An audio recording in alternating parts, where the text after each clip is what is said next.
Hello. Am I audible? Can somebody confirm? Yes, sir. Okay, fine. Yes, sir. Thanks. All right, thanks. Yeah. So, good evening, everyone. Welcome to the session. So, so this session is more of a faculty interaction. So, we will be having our course faculty, that is Professor Nitin sir, along with us, and Professor Tej will also join us, but he will be joining it in a while. So, I'll just quickly let you know the agenda of this session. So, as I mentioned in the previous session, we will be having this session basically to discuss, a brief overview of what we have done till now. So since we are in week 11, the basic idea is to have a brief overview or walkthrough about the on the previous weeks that we have up to week 10, and we will also go through the technical aspects of project, as in what are the core requirements, what are the things that may be considered as functional and non-functional, how should you go about the project, what are the things you should work on in the starting phase of the project, and then you can build up on things. So so we will be doing that in the form of presentation, and this and you can, the first sir will go through the content, and then you can take the you can go on with your doubts. You can simply unmute your mic, and it would be good if you raise your hands first, and then probably sir will call out the names, and then you can have your doubts open. So sir, are you there? Hi. Yeah, good afternoon. Can you hear me? Yes, sir, I can hear you. All right, sounds good. Yes, I am. All right, sir. So should I start presenting the PPT?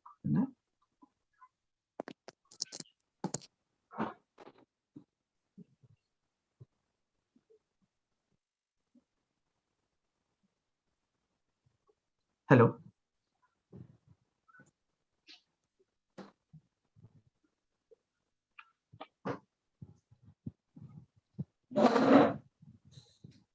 Others, give me a minute. I'm Sure, sir. Sure. sorry about this. Yeah. Sure, sir. No issues.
Hello, am I audible?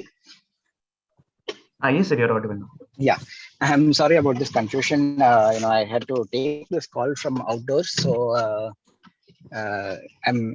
hopefully there won't be too much interference. To all the students also, my apologies for this slight inconvenience. It is something that came up at the last minute and I couldn't avoid it. Anyway, so welcome everyone, and thanks Adarsh for the introduction. So like Adarsh said, I think the main purpose over here is to sort of go over some of the things that we have had so far in the course, and primarily, more than anything else, to answer questions, right? So I don't want this to be too much of a lecture from my side.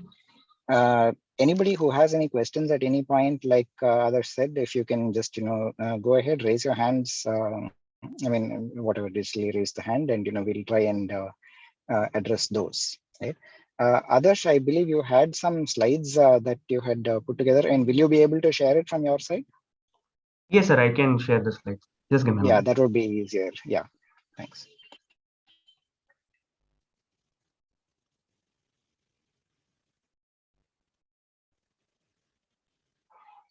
So in general terms,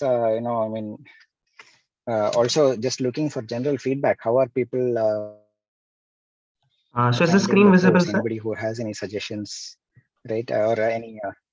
Yes, it is. Yes, this Okay. looks good. Yeah, yeah. I think you can just move forward. So yeah, one other just word on how we are proceeding. Tej had said he will be joining a little bit later.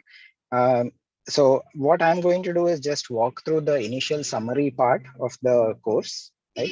And then maybe we'll get to sort of discussing the project. And I think by that time, Tej should be on the call, which would be ideal because from especially from the practical implementation point of view, he would be able to give better suggestions than me. So sure, let's move forward. Next slide. Yeah, so we are basically about 10 weeks into the course, right? And I guess this slide in some sense captures pretty much everything that's been done in the application development 1 course, right?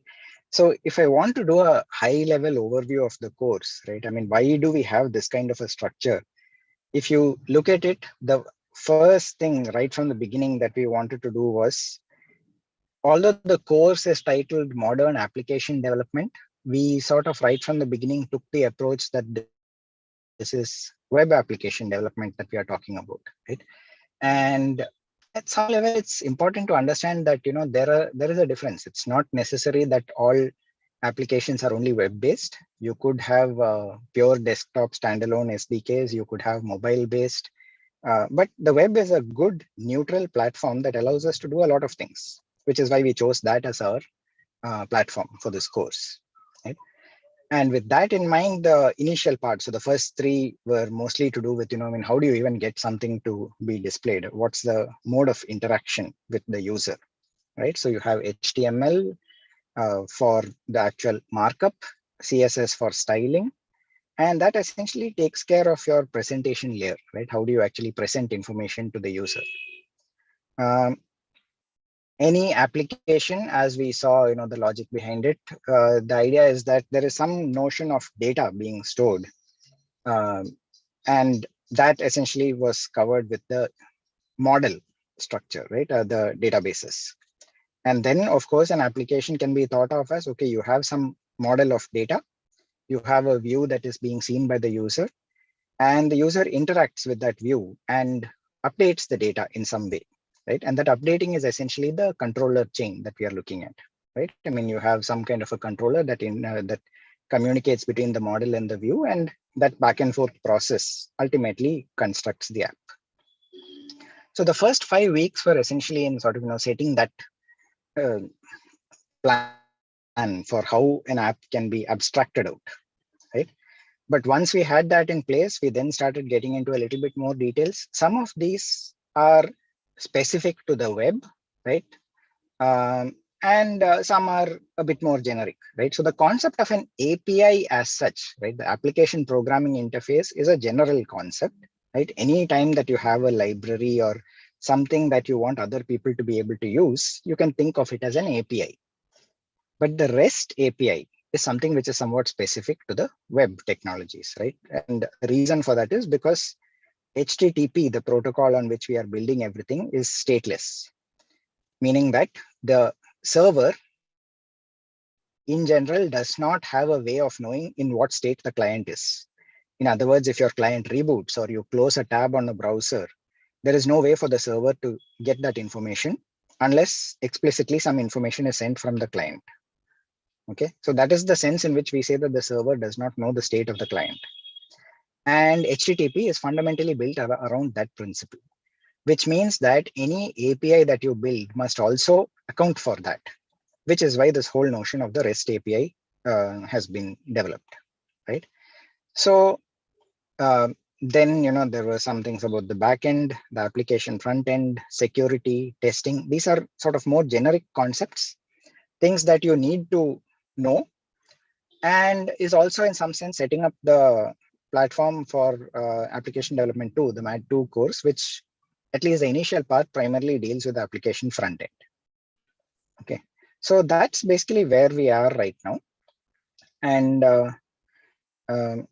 I don't know, in Adarsh, are we going into each week in more detail? Yes, sir. So I've just segregated out the major concepts that we had in Sure. each week Yeah. as a part of slides. So I'll just move ahead Yeah. and You you could can. sort of go forward. Yeah. Yeah. Yeah. Yeah. Yeah. Right. So I'm not going to go over all this in detail, right? Because I mean, these are more or less, in some sense, short summaries of each week's content, right? And so from that point of view, you can sort of just skim through it, right? And ask any questions that you have.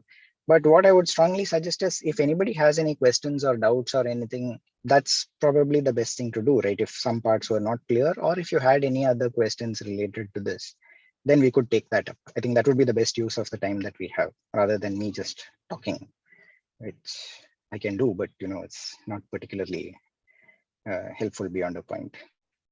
So yeah, I mean, if nobody's asking any questions, I will keep talking, but please don't wait for me. Just go ahead, raise your hand, or even just unmute and ask questions. Okay. So yeah, like I said, week one basically was, I mean, in terms of concepts, probably the most important thing that was brought up over there was this idea of the client server, right? Which essentially matches well with the notion of the web, right?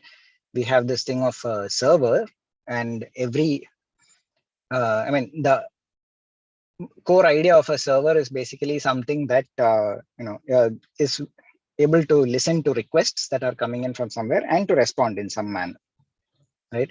And the whole HTTP protocol is built around this idea of servers and clients. And in terms of how the applications themselves are built, right? We introduced this thing called a software design pattern.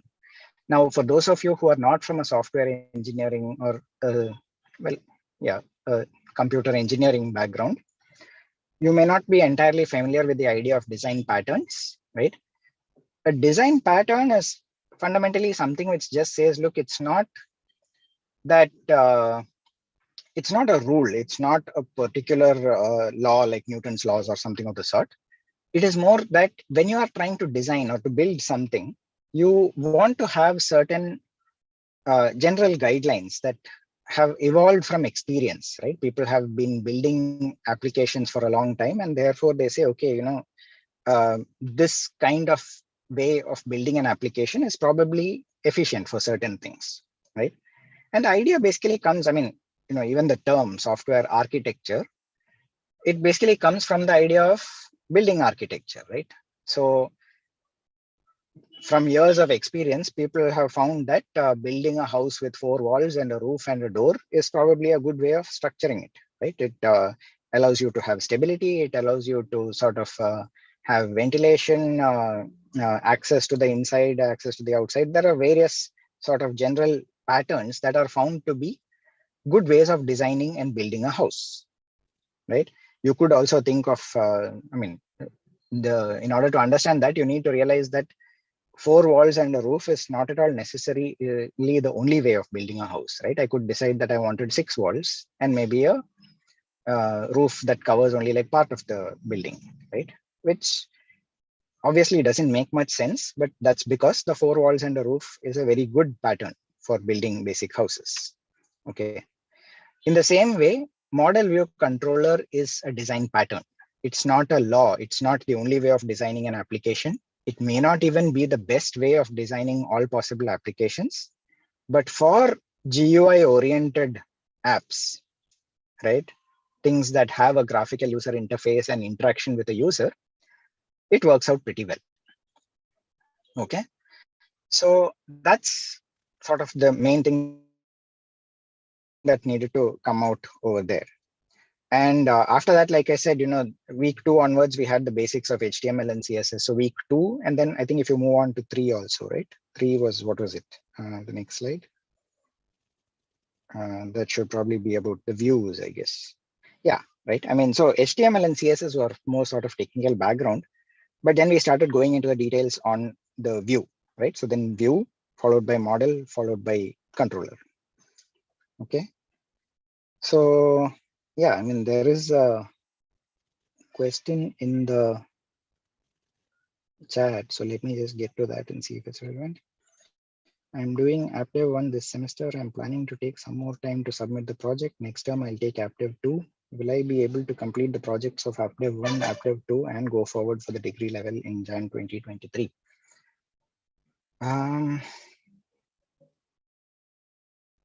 The idea is that you actually, as far as possible, should be in a position to complete the project of AppDev 1 when you take on AppDev 2, right?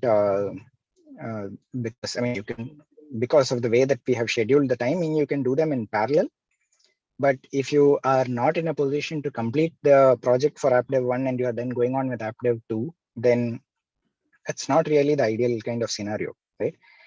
Now, I think I would like to also add one little bit of explanation of why we did this whole thing of having these projects separated out and staggered, right? The whole point is that a course like this, application development, is something which cannot really be taught in terms of theory. The only way that you can teach such a course is, or rather learn something like this, is actually through implementation, right? So the project last time around was ending up in a scenario where people would somehow do something in order to get a passing mark. And we wanted to sort of emphasize that, look, that's not really the goal of this entire online degree. You do need to program, you do need to have those skills. Otherwise, a course like this, at least, is essentially you have not demonstrated sufficient learning. Okay. So to answer your question, will you be able to do it? That is to some extent up to you. I'm really not sure how to answer that beyond a point, because it does come down to the fact that, yes, you can do part of the AppDev 1 project in parallel with AppDev 2, but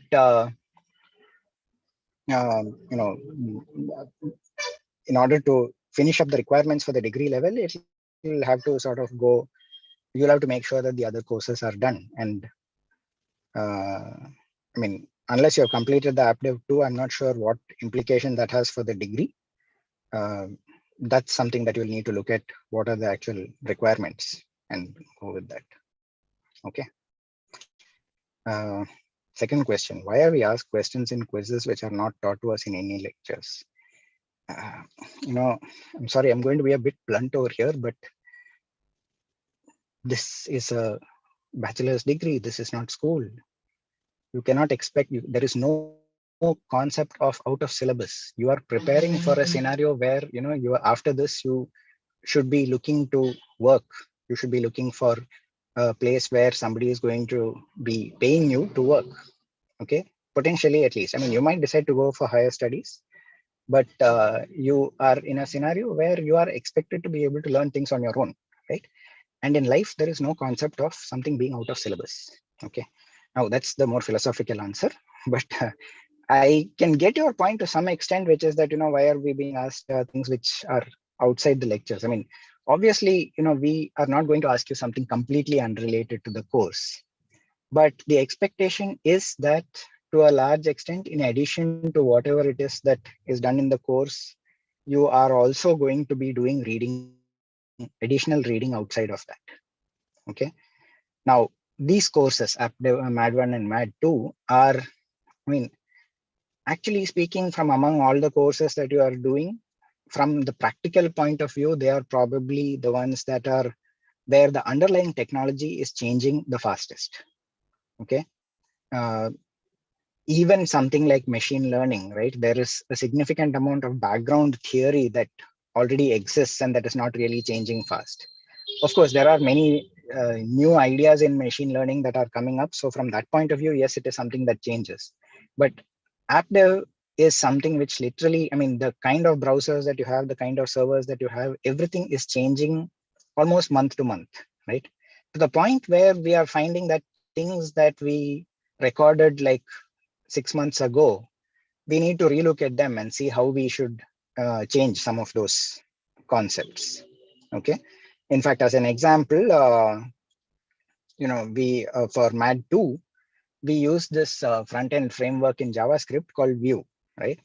And when we started it, we decided to go with Vue 2, right? Version 2, even though version 3 was in existence, but version 3 was explicitly marked as a beta version at that point, right? People were saying, okay, the stable version is Vue 2, right? But by the time the course was over, Vue 3 had been released as the official stable version, right? So that basically brought us to this big question of, I mean, are we already obsolete by the time we have finished recording all the lectures? And we sort of discussed it among ourselves and decided that the answer is no, because that's more or less why we also stuck to, a framework which is potentially not the most sort of popular one. I mean, React is arguably more popular than Vue. But the thing is that we are trying to look at concepts as far as possible. Okay. So with that in mind, is there a book that you can refer to learn? I mean, quite literally, no. I mean, you will be able to find probably a few books here and there that do claim to do this, but literally any book that you see at this point, by the time they have written the book and published it, it is probably obsolete, right? So what we are trying is to sort of build up an online wiki. I assume you are all familiar with the wiki that is there. We are trying to put material over there. It is not quite as up to date as I would like it to be, but the whole point of a wiki is that it can also take contributions from you, right? So what we would like from you as individuals and learners would be sort of, okay, can these things be clarified? Can they be put in the wiki? Can they be explained better? And then, we sort of focus on those and try and get those.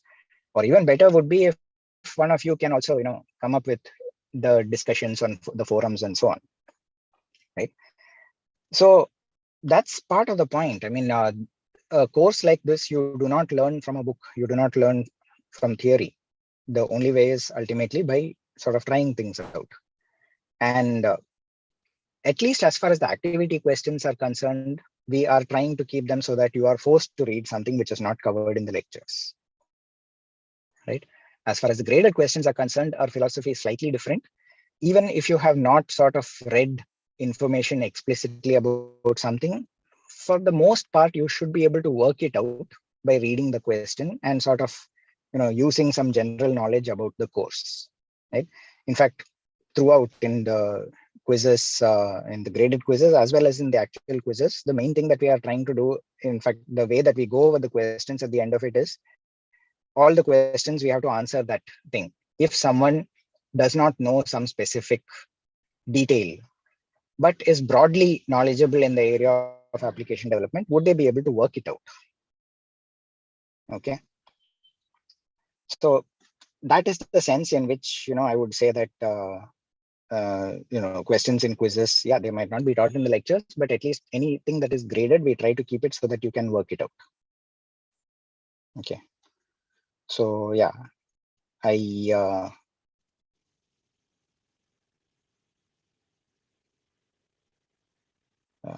see.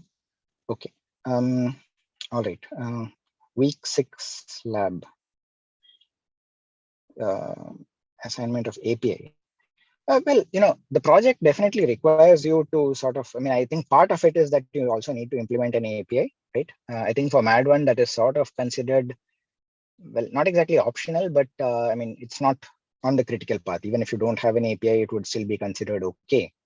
But, definitely when you look at MAD2, you'll realize that APIs are a big deal over there, right? Pretty much everything is built around the concept of an API. So from that point of view, what we are trying to do is that you should be able to build the project using an API if possible. So if you're thinking along the lines of an API, that would be probably better in terms of how you construct the solution. Okay. There's another question. I have experience with Android app development. The technologies seem much different from what I used for Android. I have no idea in what sense you are saying that, right? How do I develop an app that I can use interchangeably from both web and Android, shared servers and databases? I'm not sure what you mean by the technologies might be different, but the core idea of, a database, a model, those are going to remain the same. Now, the point is that web-based approaches like Flask, for example, typically they use, something like SQL Alchemy is an ORM, right? So you have the object relationship mapper. Now, Android databases could potentially use a different technique, right? But that's where you need to sort of take a step back and say, okay, look, rather than worrying about whether this is a MySQL database or is this HTML and JavaScript, right? I mean, how do I sort of take a step back and look at it in terms of a model that is being manipulated and is ultimately resulting in a view? Okay, so shared servers, databases, I think those are more implementation specific questions. I am not sure how exactly you can have something interchangeable out there. In fact, you're almost certainly not going to be able to have something that's interchangeable. You would need to have an adaptation layer, right? Something that sort of goes between the database and the actual server that is generating the views. Okay.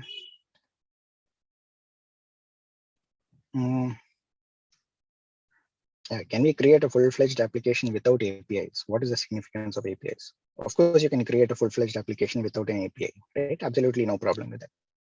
In fact, I think this was discussed on Discourse at some point, right? So what is the idea behind an API? And I think if you look it up, there's probably a discussion on, oh no, that was on frameworks versus libraries. But, you know, an API is required only if you expect someone else to use your code. Okay, so I mean, to sort of put it bluntly, that is the thing. If you are going to write an app which no one else is ever going to try and interact with, go for it. You know, don't build an API. Doesn't matter, right? An API is a level of abstraction. Okay, it basically allows somebody else to understand what your code is doing and do it in a way that essentially sort of separates out the how your code is implemented from how it should be used. Okay, so if you are able to provide an API, essentially what happens is that you are now able to, you know, put together a clear thing that says, okay, if somebody else wants to use your code, just these are the functions that you can call. Okay, and by calling these kind of functions, you will get this. I mean, in other words, if you call this function with these parameters, you will get this kind of response. Okay. And yeah, like I said, you know, if you are sure that nobody else is ever going to use your code, then there's absolutely no compulsion to design an API, right? Now, why do people go around saying, oh, design APIs and build APIs anyway? Because you're always thinking in terms of an app, which, you know, you don't want to be the only user of the app, at least. You always want to think in terms of maybe somebody else at some point might want to make use of it. Okay. And if that's the case, then sure, you know, it makes sense to sort of try and generalize this idea to the extent possible. Okay, that's basically it. I mean, I'm not sure if that answers the question exactly, but yeah, the significance of an API is precisely that. You want somebody else to be able to use your functions.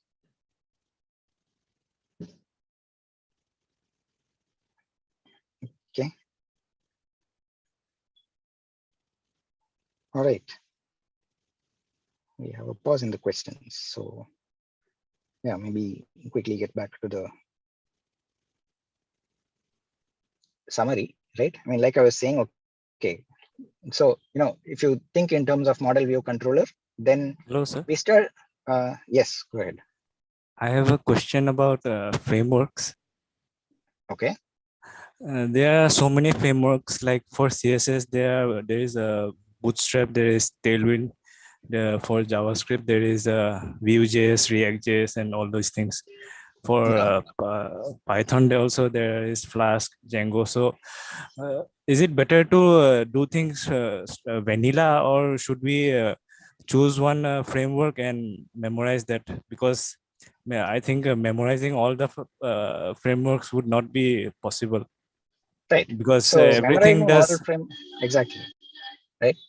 So memorizing all frameworks is definitely not possible. But see, so frameworks do give you some benefits in the sense that, you know, several things such as, for example, the main idea of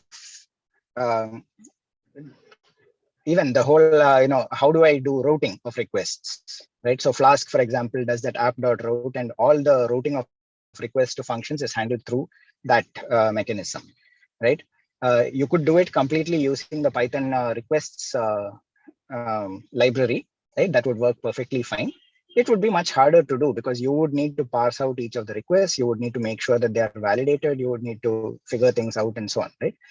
Now, that's the whole idea over here, is that you don't want to reinvent the wheel multiple times, right? So if you find that there is a framework that works for you, it's probably going to help you with a number of different use cases. Okay.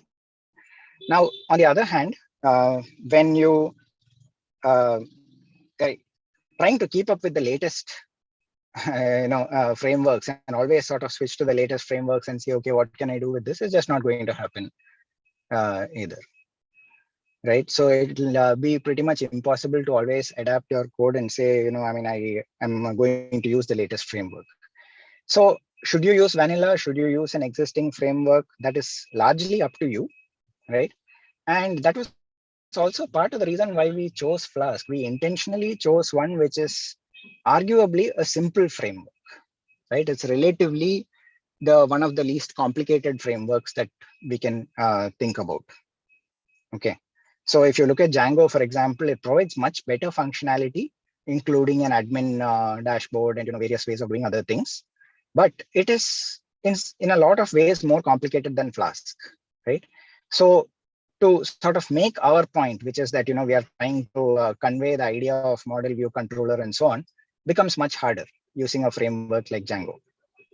Okay, so from the point of view of the course, what we wanted to do was to focus on that as far as possible. What are the core concepts that you can take away over here? And everything else, that is which framework you actually use, is secondary, right? In fact, I'm sure you will come across some things online that literally say that, people using even Python for web app development is just you are outdated and this is a bad idea and you should use Node.js or you should use something else. You can never keep up with every single one of those, right? So if you try and sort of take a step back and say, okay, look, what are the core concepts that are being illustrated over here? That's your best bet, right? Of having something which will sort of survive the test of time, so to say. Right. Thank you, sir. Sure. Yeah. Okay. So yeah, like I said, it's from that point of view that I have this thing that we are looking at model view controller, right? So we basically took this thing as a valid design pattern, right? One which has sort of stood the test of time. But if you look around online, you will find a lot of people bad-mouthing MVC, right? Basically saying that, oh, look, it has so many problems. And when I say bad-mouthing, I'm of course exaggerating a little bit, but they'll probably say that MVC is the bad abstraction for this kind of app development, and you should have something else. And it doesn't matter beyond a point, right? Once you understand MVC, you understand the idea that yes, at its core, it's a form of abstraction. Is it the perfect abstraction for the application that you are trying to develop? Probably not. Okay, so in this course, we decided to go with MVC because it is reasonably simple to explain, and at the same time, it covers most of the core concepts behind the kind of design that we have. So in week 3, we covered the view. In week 4, we did models, and I think in week 5, next slide, yeah, we went on to the controller, right? And yeah, so that's basically it. That iterative loop, right? So you basically have something where the user interacts with the view, and the view then sends sort of instructions to the model. The model thereby goes and updates data based on whatever instructions it got from the view, and that getting information from the view, updating the model, and the model then sending back the information. That loop is essentially, you can think of it as the controller part of it. Okay. There's one more question. Let me see. PHP is nowadays used rarely for web app development. I would like to know your point of view about it. Yeah, I think that it's more a matter of preference. PHP also does have certain technical problems, right? At least it did. See, PHP was originally designed for a scenario where it was, at the time when it was brought in, it was pretty much the best way of developing, easiest way of developing sort of customizable web pages. And the reason for that was how well it integrated with web servers, right? It was literally sort of compiled in as a module inside the web server, right?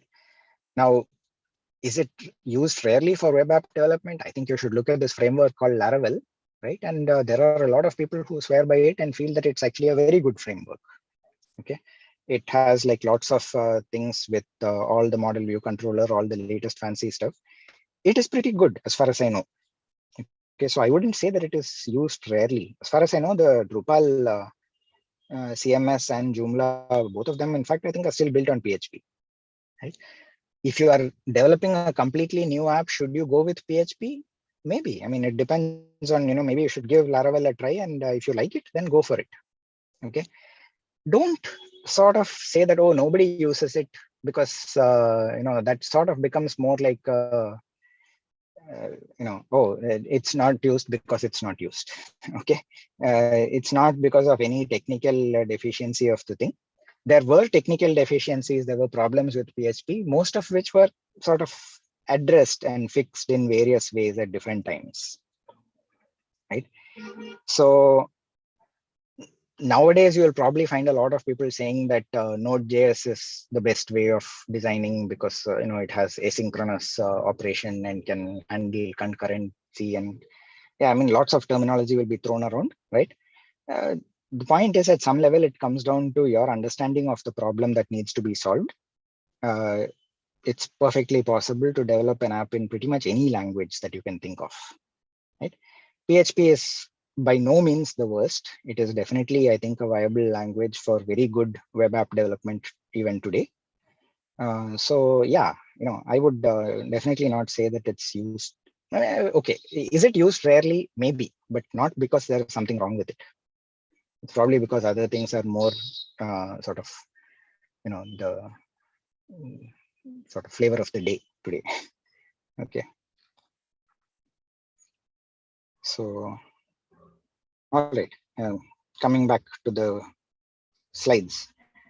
So like I said, right, I mean, the controller essentially takes care of this communication between the view and the model, right?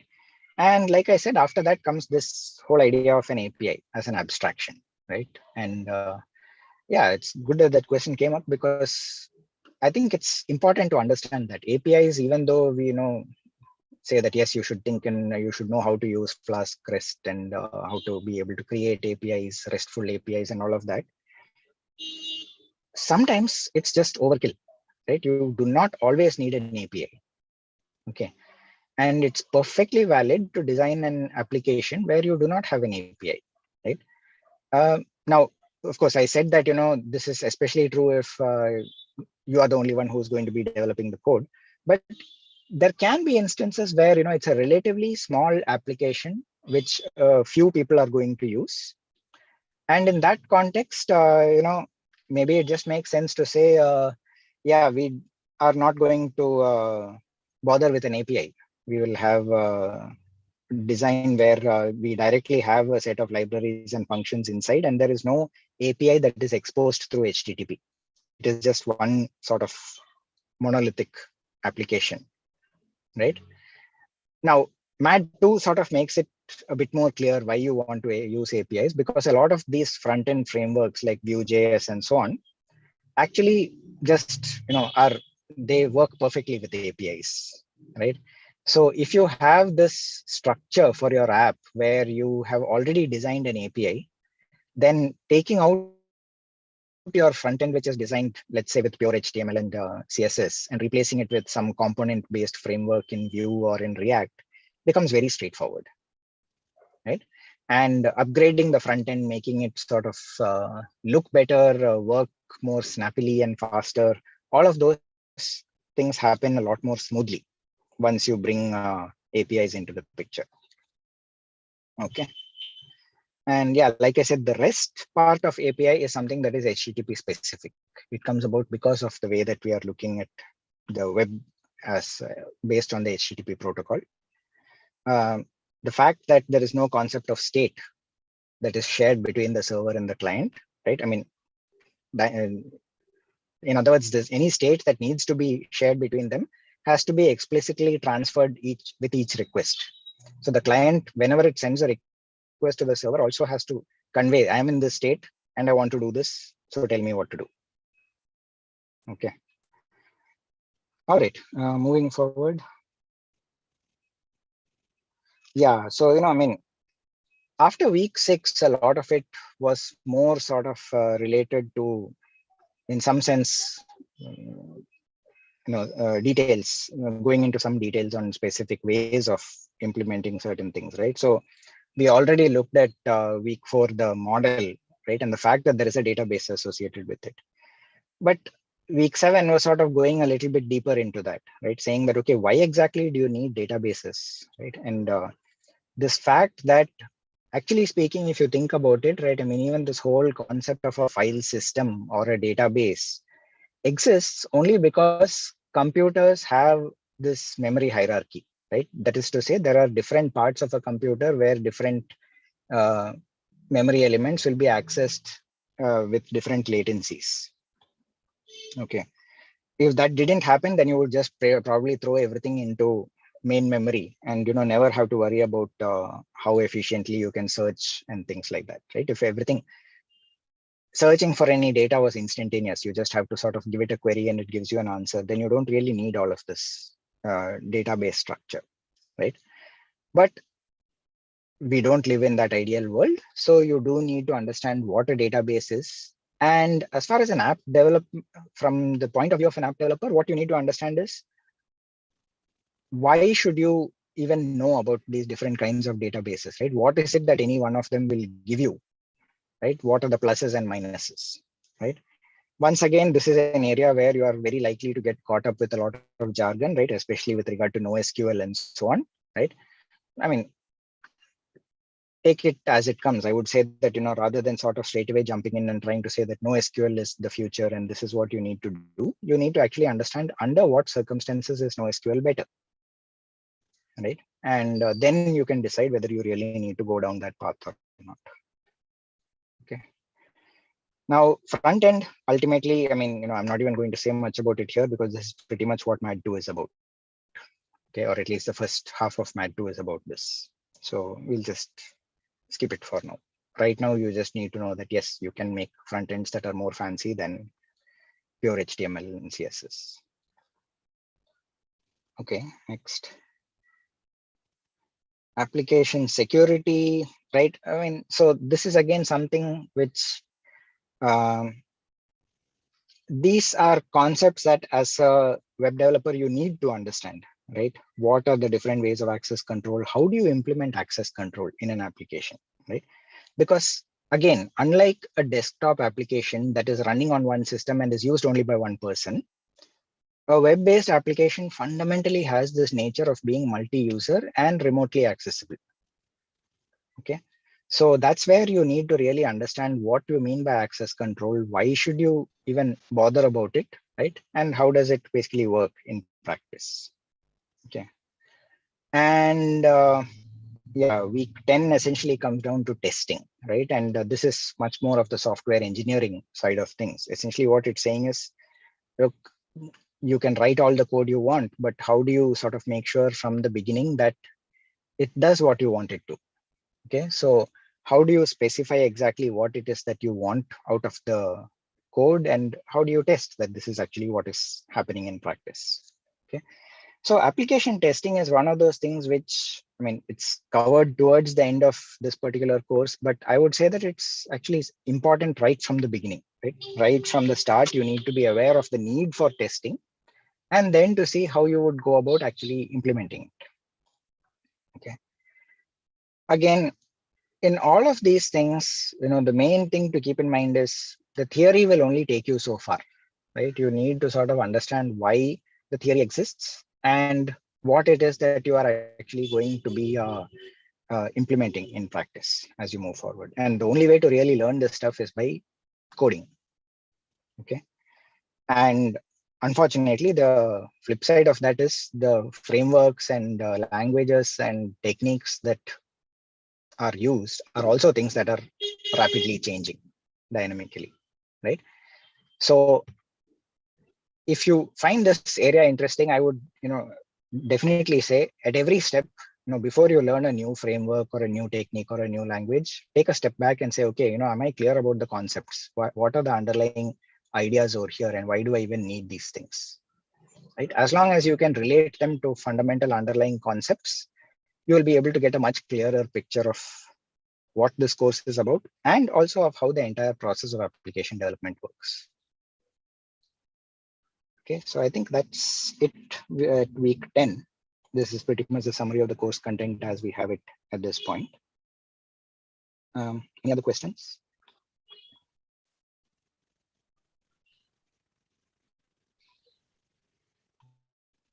I'm not sure if Tej has joined the call. Tej, are you on the call? Yes, I'm here. Yeah, hi Tej. So, I mean, please feel free to add at any point. I think I've been, as usual, talking quite a lot. So when there are questions, it's easier to answer them. But yeah, there were a few to start with, but then now we don't have too much. Sir, I think there was one question that went unaddressed from Abhijit Kumar. Right? How is traditional data retrieval from database server to HTML, CSS web pages different from data retrieval or changing through API? I'm not sure I understand that exactly. So I am going to guess. So I think one way to use the data is, in the front end in HTML is to get the data using APIs, which has its own backend. The other one, I am guessing that he's talking about some kind of templates, and it has model and that reading it from the database and generating the HTML using templates rather than doing it in the front end. I'm guessing that's the question. Yeah, that makes sense to me. I mean, so Abhijit, I mean, by the way, I think you should, and if that is not the thing, then you should probably just unmute and, I mean, we can have a conversation. I think it's fine to do that. But yeah, Tej, I agree with your interpretation. I think that makes sense. Yeah, so this is the statement I've just put in the chat.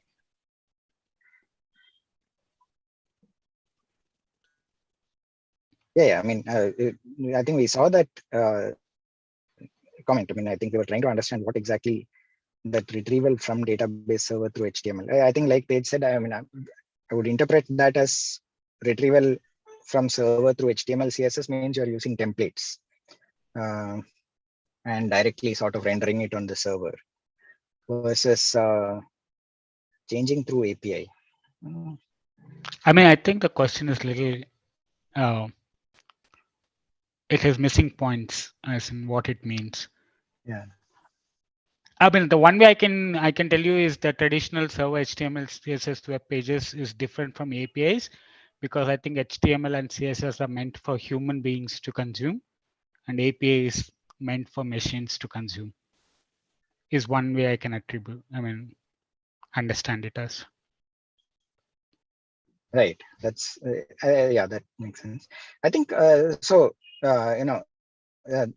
The API essentially, the main thing that it's doing is giving you that one additional level of abstraction, right? So it's saying that I could replace my front end. I could basically change it to a whole new set of templates, different HTML, different CSS, and the API would still be responsible just for getting me the right data to populate in the right place. Okay. So that's the only way that it is changing anything. It's not really changing the way you retrieve the data or anything else, right? You would still need to probably do a query that pulls out various things from the database in a similar manner either way. So, yeah. Sir, I have one question. Like in many programming languages, like especially during the Java course, we've seen that there is a lot of abstraction at every level, like from the very basics, like at every level there is abstraction, and suddenly you have a new module, new functions for that. Like only implementation changes, but the like code remains the same, what we have to use. So similarly, like API is also abstraction. So how much abstraction is possible in web application development here?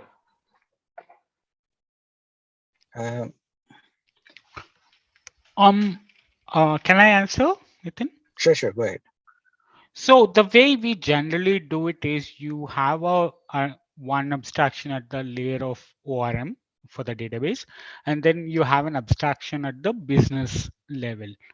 As in, let's say you are trying to create an order. Creating order has, checking the stock, checking the customer cart has been created, etc., etc. Those are all business things. Once that is done, you're going to insert a row into the order table, for example.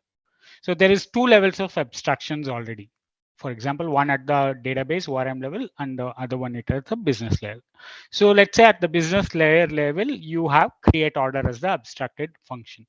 Now, this create order can be exposed to the world in two ways. One is either using HTML and CSS and templates, giving a form for creating order, or it can be exposed as an API, like a create order API, which is a RESTful thing. So you could reuse a lot of abstraction between, standard HTML, CSS, and APIs. So like for in this example, if the order API I release to the public, so anyone can make a third-party application that can place orders on my application, correct? Depends how you expose. What do you mean by exposing it? Let's say if you have enough controls, then they can't. But otherwise, they can. Yes. Okay. If So they can. like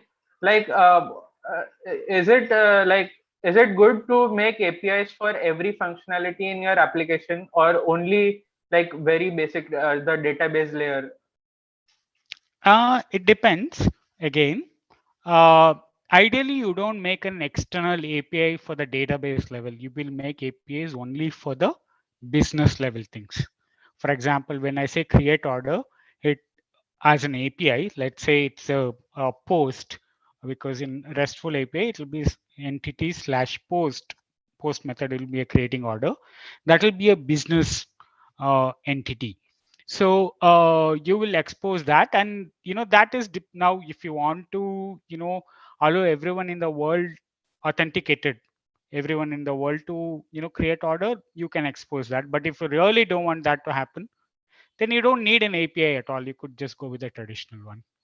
One of the biggest advantage of having an API is you can reuse the backend with various front ends. For example, if you have a browser-based app or PWA and then Android app and iOS app or any other kind, they all can use the same backend without duplication of code.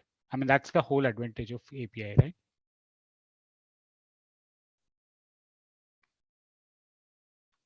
I mean, that's it. I don't have anything else to add to it.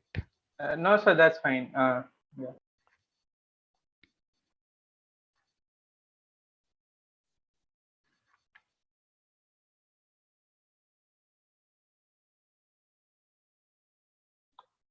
Okay, all right. So if there are no other doubts as far as the course is concerned, shall we move to the project part?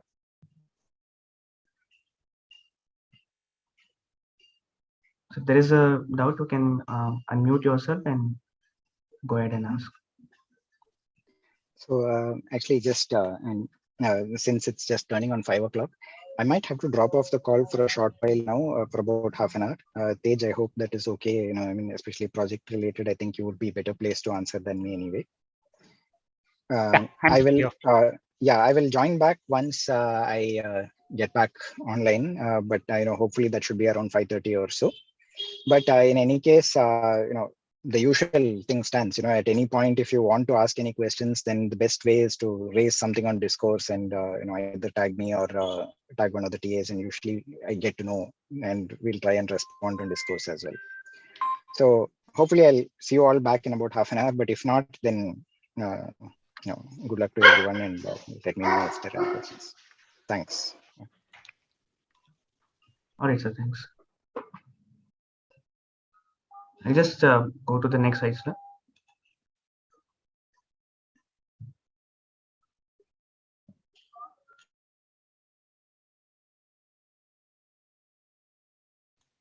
Will you be taking this, Adarsh, or do you want me to do it? You can do it. Yeah, right. So, sir, I mean, I was just expecting questions on this part because there are questions on Discourse. So I thought maybe if somebody have gone through the question statement and haven't understood any point of it, can simply raise their hand. So this is not about going through the entire question statement, but I mean, specific, if there is any specific doubt, you can just simply, anyone can simply raise their hand or unmute themselves and ask. So this is basically related to project. Understood. Hello, sir. Hello, Yeah, am I go ahead. audible? Yeah. Yes, go ahead. Sir, my name is Lakshmi Nandan. I had a question about this card management. So each card is supposed to have a deadline, and I want to implement a functionality like, so when the current time is over the deadline, the card is automatically marked as overdue or something like that, and it is transferred to another list that says this deadline passed or something. So how would I be able to do that? And how would you be able to do that, or you want you Sir, want me to explain? yes, sir. Yeah. Would this See, be something like trigger in the database, or I'm confused about. Currently, since you're not done any batch applications, I don't think you can do it as a batch in the evening. But what you could do is, whenever someone refreshes the page first time, just check the current time of any of the cards is crossed the time, and then you can trigger the specific function. Ideally, in real world, it will be a batch application running every night, like a cron application, checking for all the cards and checking for overdue. I don't think in MAT you will learn that only in MAT 2. So for now, I think you can just check it whenever the page refreshes. Okay, sir. Sir, another question about this API.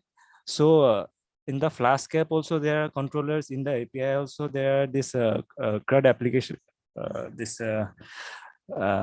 CRUD things. So the same thing is done twice. So should the in the Flask controllers are we supposed to again call the API endpoint and then do the things, or the same thing should Not be done? really. I think at this case, at this point, we're keeping them separate. I think here APIs are additional, right? Like APIs are not the core requirements. So you can do the regular card management in the CRUD. And if you are going to do APIs, make it as a separate controller and separate API controller. Thank you, sir. But of course, you can use the same ORM methods and things like that from both.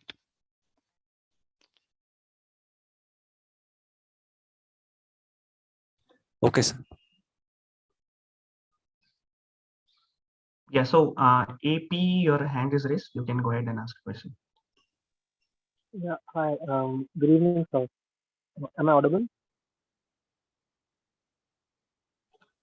Yeah, yes, you are audible. Yeah. So I had questions like this whole project, this standard application that we're supposed to do.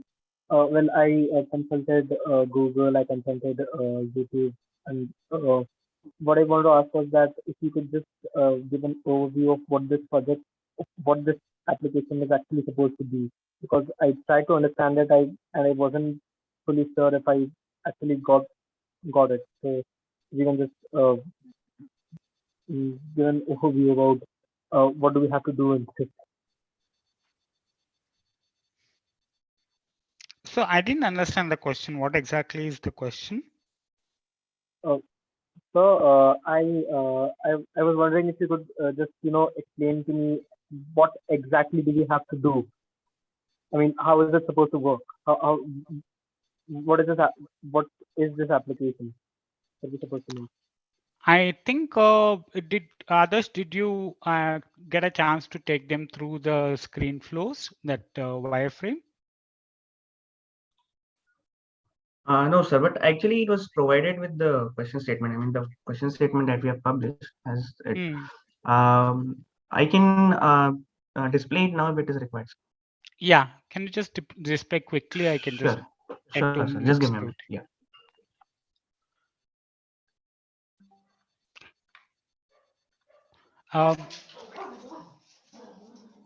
Who asked this question? So I did. Did you actually get a chance to go through it? The slides. Yes, I did. I did go through. I mean, I wasn't, like I said, I wasn't clear about. I mean, I read it. I tried to understand it, but I wasn't sure if I got it correctly. So just wanted to confirm, kind of. Just the slides. There was a wireframe which is attached to the slides. Did you get a chance to go through it? Wireframe. So I'm pretty sure. So, no, Yeah, can you see this? Sir, is it coming on the screen now? Yes. So for everyone, I think it's not just a slideshow. There is a wireframe that I have attached, which actually takes you through the flow, how this is supposed to work and look as a wireframe. You can add more design elements to it, but this is a basic structure. Scroll down. This is a login page where you can just give the name. We are not asking you to do any password, but if you want to do password and login, that is also fine. Once you log in, it takes you to the welcome page. For example, if the Fatima is a user, it will say welcome Fatima. Can you scroll down? And then it will say, it will also show you like a summary link and a logout link. And then it will show your big button to add a link, add a list. So you can click on the big button to add a list. If there is no other list, it will show in the middle. Scroll down. Then when you add a list, it will open up a form to give you a name of the list. You can give any name and description and then save it. Once you save it, it creates an entity in the database and it creates the list. Once the list is created, once you save, it shows the list on the top left. It shows the name of the list, and then there will be a drop down which you can open up to either edit or delete the list. Edit will take you to a similar form to edit, or delete will actually delete it. And there is the button in the center will actually now move to the right to actually add more list. You can add as many, but at least I've given like 5. You can have some kind of control that it won't do a lot of lists, but let's say after 5 lists you don't show this button. And there all be vertical lists. Now each list can have subtasks, so that can be done by, usually it will show a button here to add a card. You can add a card. When you click on add a card, scroll down. So it will show for which list you are adding a card. For example, we clicked within the to do list. So, and then you give a title, you give a content, you give a deadline, and you have a button to mark it as complete if you have already completed. Or edit will also look somewhat similar, so you can mark it as complete then. Scroll down. Okay, and each card can also have a small drop down that you can use it to edit or delete. Edit will open up a similar form, delete will delete it. Scroll down. So you can have more than one list, and you can change the from one list to another list by editing and changing the list. For example, if you want to move the card from to do to Tej, you can click on that edit card and change the list and save it. It will move to a different list. Scroll down. That's how you move from one to another. And then there is a summary page. In summary page, at each level, we have either a graph or I'll leave this for your own creativity. You can show the graph, or you can show some statuses that how many were complete, how many have passed the deadline, not yet complete, and some kind of graph to show how many tasks did you complete when. Yeah, that'll be the summary page, and that's it. It's straightforward. You can close it. Okay, I can just. The link to this slides are embedded within the slideshow that he has shared. You can have a look at it. There's a question by Sayan. Can we implement drag and drop feature? Yes, you can implement drag and drop feature if you can. So it's up to you. That's why it's a wireframe. I've not given much of a design part of it. But at least I expect way to move it from one to another. You can have a simple form where you can edit the name of the list and save it. It goes to other list. Or you can, if you want to implement drag and drop, you can implement drag and drop. Sir, in what format will our submission be? Will it be a zip file, or how will we submit this? Others will actually share you the whole structure and the submission process and how it is done, how it is evaluated, everything. Yeah, correct. Correct, So yes, sir. So I mean, the basically even if you go to the course project portal, the application, there you will actually get to know what is the actual schema in which you have to upload your document. So we not only expect the not only expect the project application, the entire source code that you have, but also a small report on that and a video of how you have gone through the question statement and what are the challenges you face and how have you overcome those challenges, right? So a small video on that has to be implemented. The actual schema, I mean, what is there to be included in the video, should be the duration of that has been uploaded on the front end, right? About the uploading, basically it should have all your application must have a folder where you will have the source code of it, right? The report that we are expecting, again the details of that is given on the portal, and the report must also have a link to this video that I was referring to a few minutes back, right? So this should be the way. This folder has to be zipped and then later uploaded on the portal. The link on which how it is uploaded, what should be the size, minimum requirement, if there is any, is something that will be giving you in coming time. All right, so we will also be floating a detailed Viva guideline, not the Viva, the actual project guidelines, which you will come to know once the document is ready and it is available to you. So it will have the entire flow right from the beginning of uploading your project to the portal till you pass the course, right? So everything will be there. Is that fine?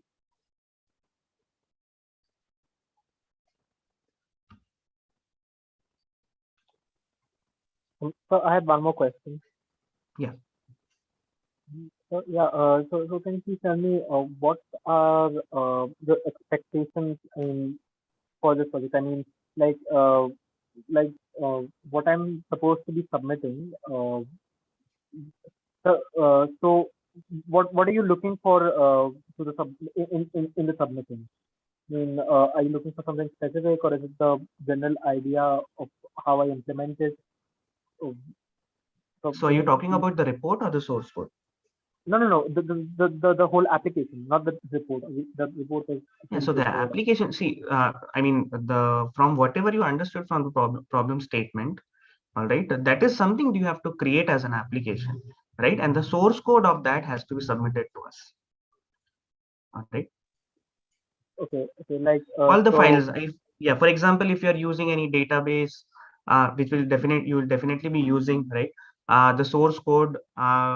If you are trying to modularize your entire code, meaning you want to put your controllers in one place, your APIs in other place, your database in other place, you can do that, or you can create a single file. I mean, the way we have been doing before week 4, right? So we have been creating a single file which will have all the MVC components of the application. So it depends on you how you want to submit, but your submission should have the entire code that was there and required for the project. Correct. One way to look at it is, if once I get the submission, I'll extract it and I should be able to run it locally without any problem. Which means if it has a database SQLite file, like Shashi is asking, yes, you need to submit the database file also along with it. Okay, so no, that I get. I mean, I was asking not in the whole filing system thing. I was asking about when you run the application, what are you looking for? I mean, I'm assuming you're going to be running the application, right? So we are going to look in for whatever requirements we have given it to you. We will look for whether you created all the page. Can I log in? Can I create the list? Can I add the thing? I'll look for all of it. Yeah, so basically what I am sharing here, right? The core requirements, these are the something which are kind of must-haves for your application, The recommended requirements are those which you, if you, I mean, if you have enough time and if you are not disturbing your code in any way, you can add these features like APIs, right? Getting stats and trend lines from I mean, external APIs, validation, right? So the user login that we are asking you to do for the core requirement is the very basic one. As sir mentioned that a password is something that is optional. But to have a proper validation of the user, and for example, if you have some more components like password and email ID, so things like validation, whether the student or whether the user of the application is actually putting in email ID for an email ID, right? So those are the things which come under recommended requirements which a application should have, like which these are not something which will be, you know, evaluated and contribute to your grade. Definitely they'll have some marks distributed, but they will not contribute that much to your evaluation as core requirements. Yeah. Onkar, can we use MySQL database? No. Currently, we ask you to do SQLite. Shashi again, sir, does recommended requirements come under marking scheme? Anyway, Adarsh knows about Yes, all of the actually marking they scheme. do. I mean, they Yeah. do. One more thing, when we when we writing the Python code for the project, we've been using SQL Alchemy, right, in this course. So we create all the tables and all the jargon that comes with it. So in BCMS, we've been learning about PsychObj2, right? So that is for interacting with PostgreSQL databases. So I kind of searched on the web, and it came out that there was a similar database for SQLite, similar module for SQLite databases also. Right, so it is itself called SQLite 3. So it uses, it's basically it's kind of the same. It's exactly the same as PsychObj2, right? The working and everything is same, except it works with SQLite. Right. So can we use that instead of SQL Alchemy? So ideally, I would want everyone to use SQL Alchemy because that's what we teach in the thing. SQL Alchemy is the ORM you're talking about. So we would actually ideally want that to be used.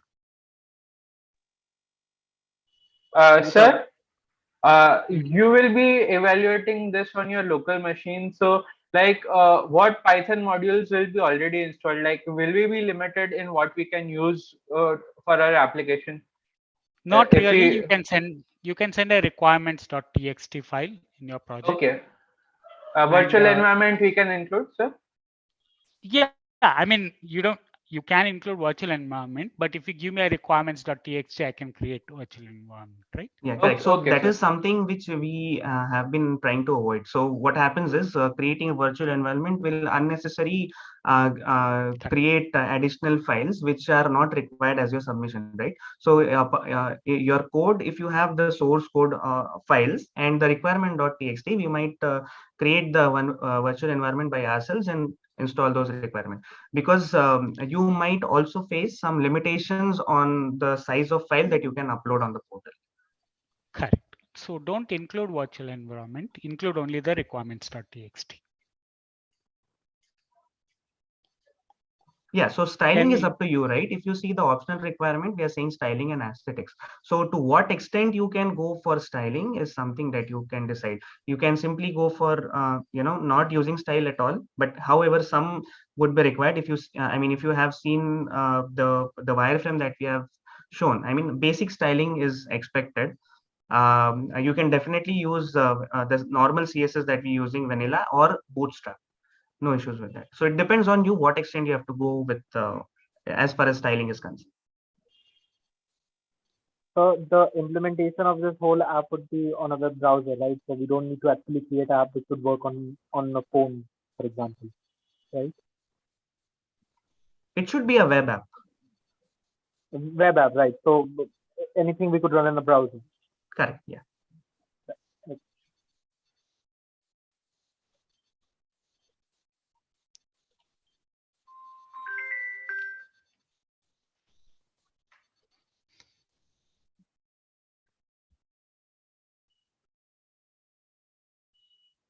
All right. Any other doubt with respect to the requirements that we have for the project?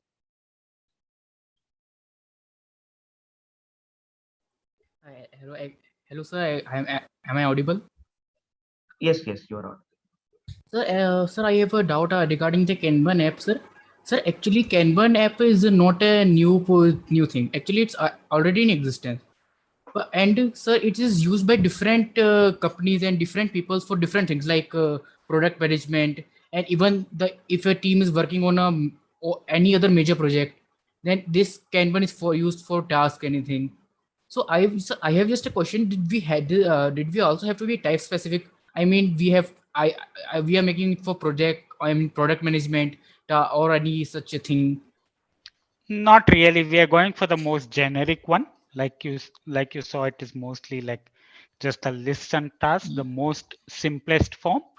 We didn't Yes. want to complicate it by making it like, industry specific. So it is going to be the most simple one in terms of business.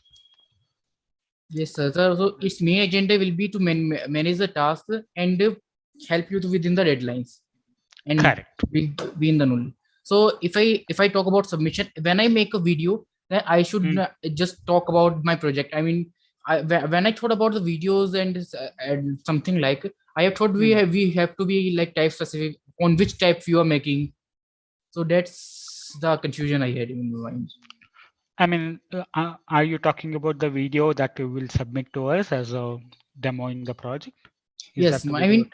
mean, sir, if we are not type specific, I mean, if we are not type specific, then almost everyone will have no changes. Everyone will have identical.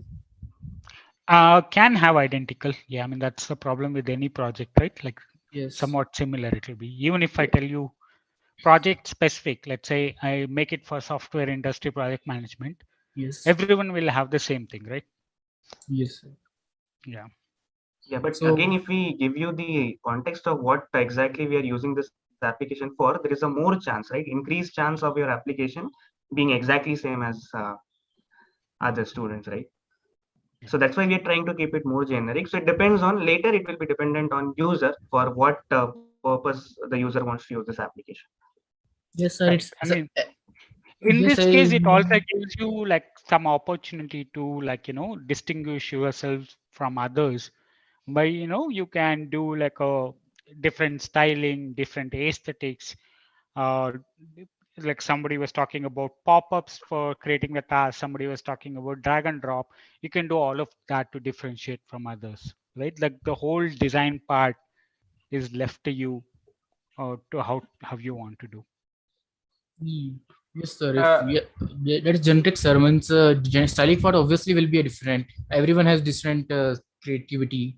Everyone have different ideas. So that is generic. So that's all. My main doubt is it necessary for Type-specific? That's all. Thank you, sir.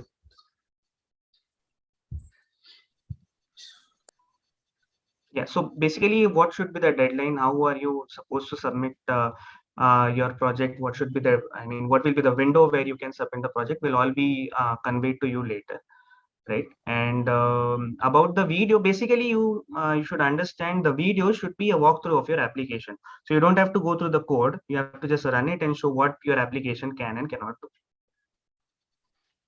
Sir, in real life, such an application like would involve many people using it. And for example, like the boss sets a task and he can like tag many other people that these people should receive this task on their Kanban dashboard.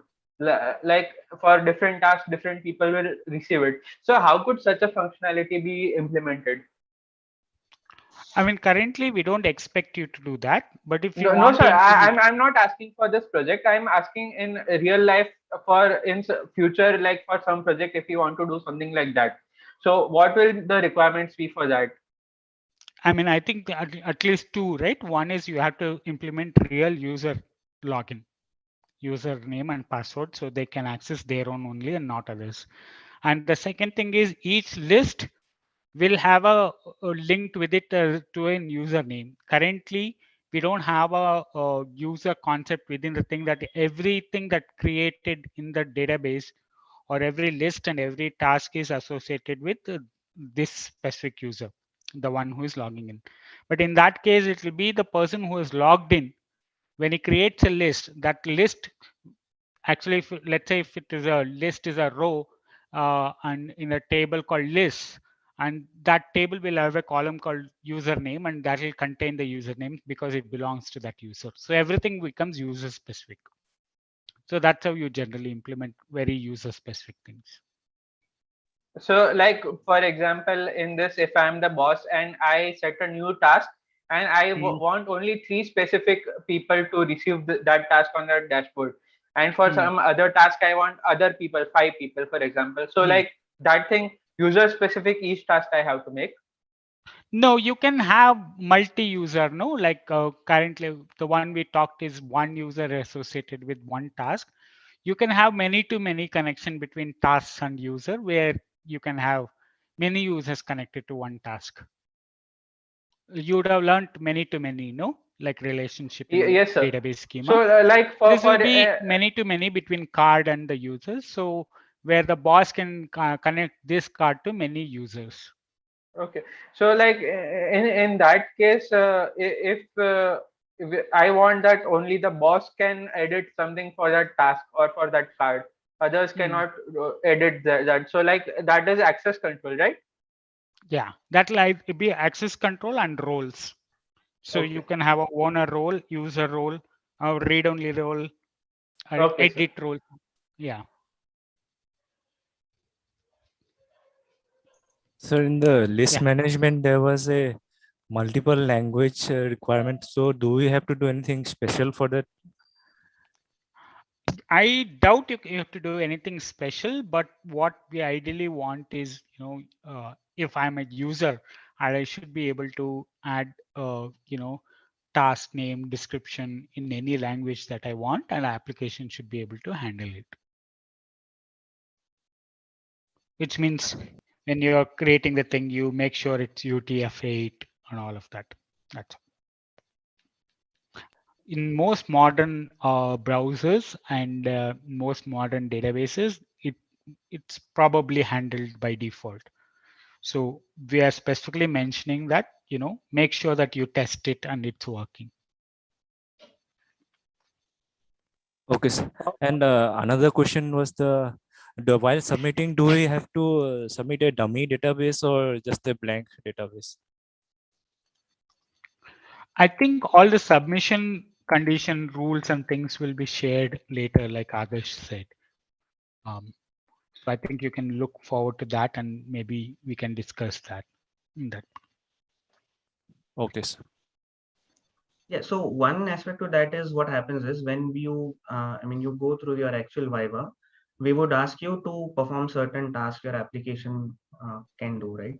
So in that case, you will be asked to, for example, create a user, create your user, create some list, right? Perform some CRUD operations on list and card. So these are some certain actions which we ask you to do. In that case, I guess there is no requirement of a dummy data already added in the DB. You can do it live in front of us, right? I think he is asking about the submission of the project. Yes. Correct. So while submitting, is it? No, not required. Okay, sir. But yeah, but it would be good if you have a blank DB kept, because the model that you're doing, the schema of the DB, that is something that is defined by you, right? So it would be better if you have a blank database provided. Okay, sir. Thank you, sir. Excuse me, sir. Good evening. Yeah, go ahead. Am I audible? Yes, you're audible, Afnan. Okay. So this was regarding the usage of Ajax and other JavaScript libraries on the front end in the project. So I was just concerned about, for every interaction, it seems like, we would need a full page refresh if we don't use anything on the front end. I understand that we cannot use a full-fledged framework, but to what extent it is permissible to use JavaScript in the project? Currently, no. We want you to create many pages with using Jinja and using the controller and stuff. because that's the goal of this project and that's the goal of this course. Of course, you will learn how to do it using JavaScript and JavaScript frameworks in the next course after you clear that. And probably in that case, you can do all of that. Okay, all right, sir. So just wanted to clarify that if we have certain interactions, like for example, card movement. So like if we want to implement drag and drop there and to avoid a refresh, like for example, if we have a button, click move, and then the entire page gets refreshed just to move the card to the other list. So it seems like aesthetically not so pleasing. So I was just wondering if it is possible to do something. Sprinkling here and there a little bit is okay. Okay. But I don't want it to be completely, JavaScript based, because the one thing that we want to evaluate is how well you have used Jinja, how well you have used controllers and stuff. Yeah. Right. Yeah. Okay. I understand that. Okay. Thank you so much. Yeah. So, like we'll be obviously, rendering. We will be obviously creating a template in HTML and rendering it through Jinja and Flask and everything using the render template function, right? So, but inside each of the templates, can we insert basic, like you said, can we insert basic JavaScript, for example, in drag and drop functions, and other functionality, for example, tabs or any other things that we want to improve. So can we do it like that, or do we have to implement other means? No, that is fine. You can do that. Like I said, those are sprinkling little bit of JavaScript and UI things that you can do. Yeah. Okay, so, and so I had another question. So this whole thing would be implemented, locally, right? So it would not be published out to the whole world or anything like that, right? Correct.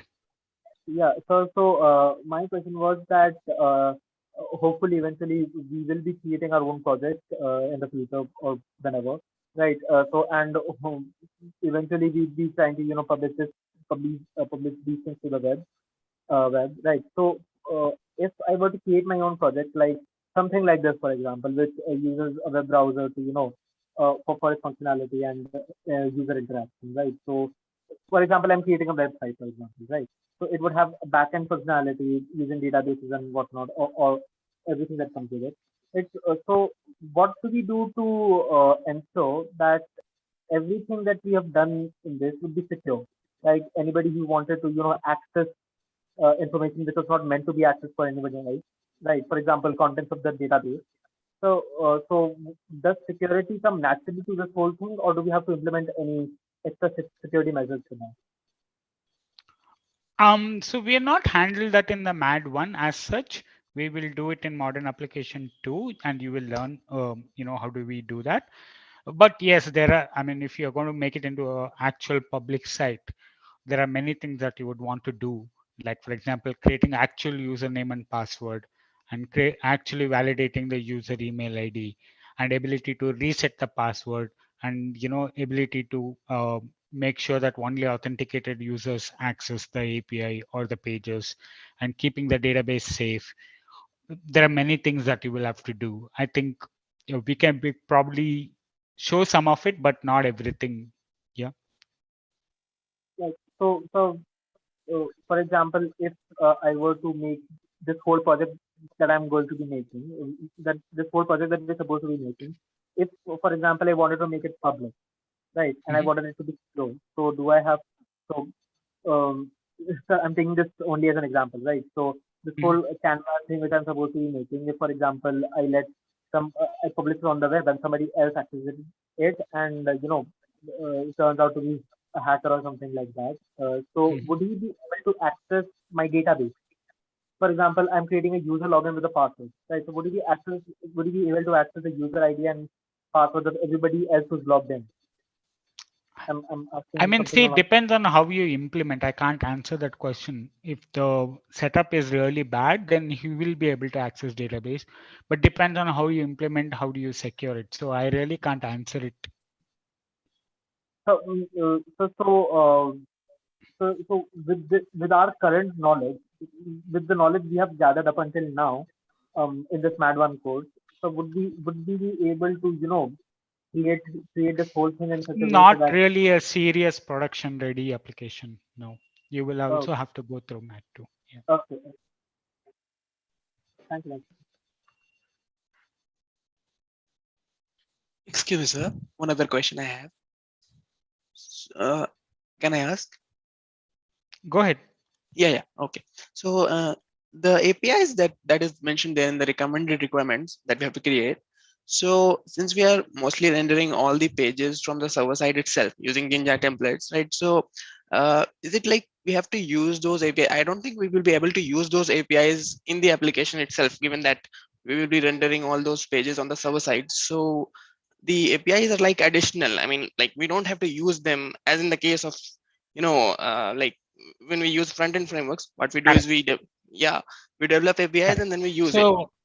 But in this case, I think in this case, you're not going to use the APIs. You're just going to develop the APIs and demo it to the to the examiner and in your demo thing. All right. But not going to use it. Okay. All right. Sure, sir. And one more thing. So is it like permissible to use Ajax also, like fetch calls here and there, small fetch calls for small little things like validation? So maybe, maybe you can use it for validation or moving, moving the cards. But really, other ones I want it to be full pages. All right, sure, sir. So fetch calls would be allowed. Yeah, it's okay. Okay, sure, sir. Thank you.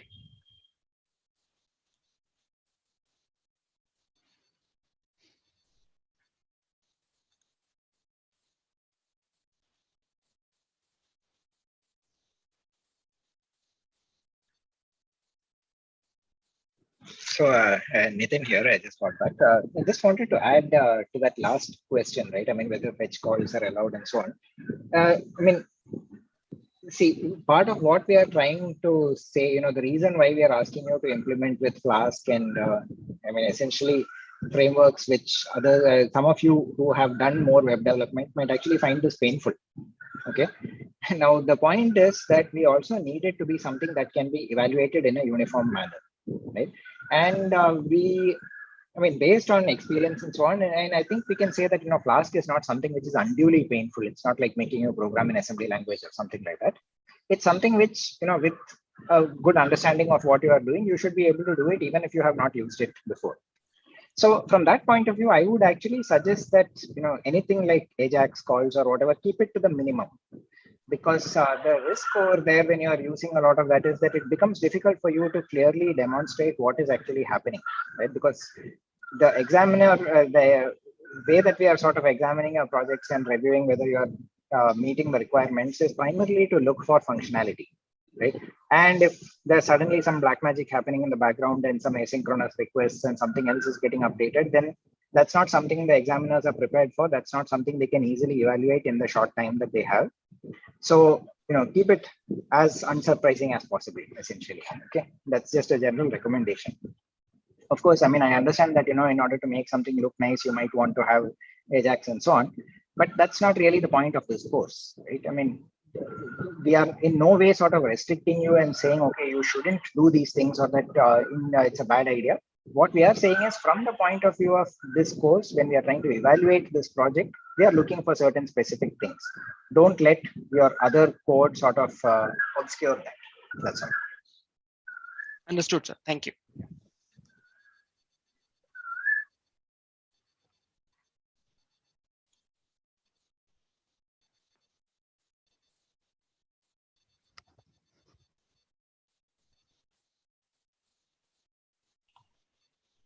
Yeah, AP, your hand is raised.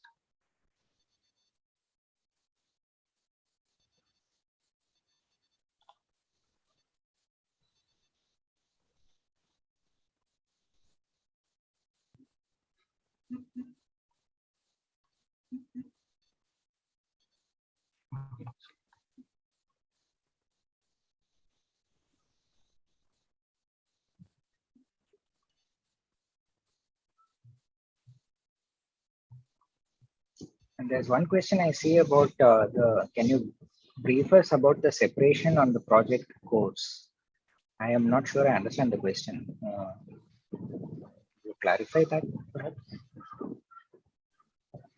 Yes, sir. May I? Sure. Yeah, please go ahead. Yeah, so since this term our project course and the theory course are separated, so I wanted to know more about it. Like, if you wanted to do the project along with the course right now, how to do it, or do we have to do the course after we complete the theory? Just some information regarding the separation of the project course.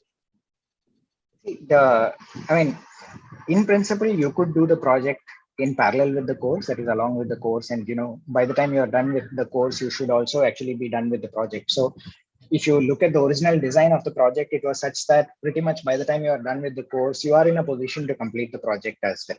Okay.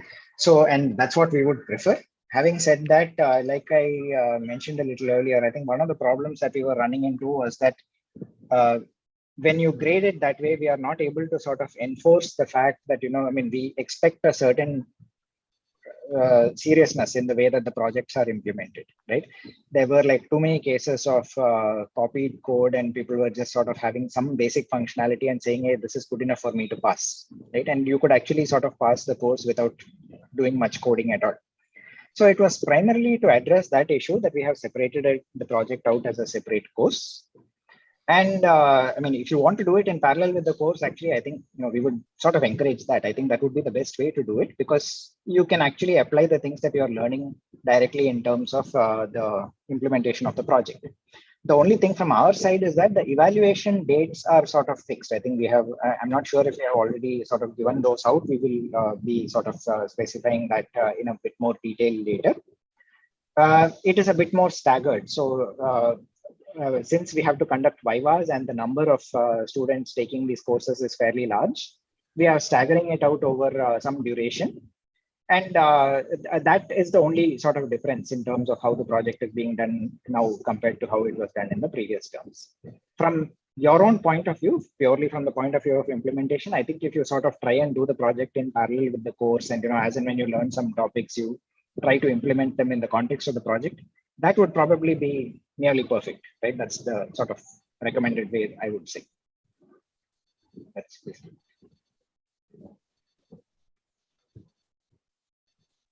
So in the my current projects tab, so we saw that there was this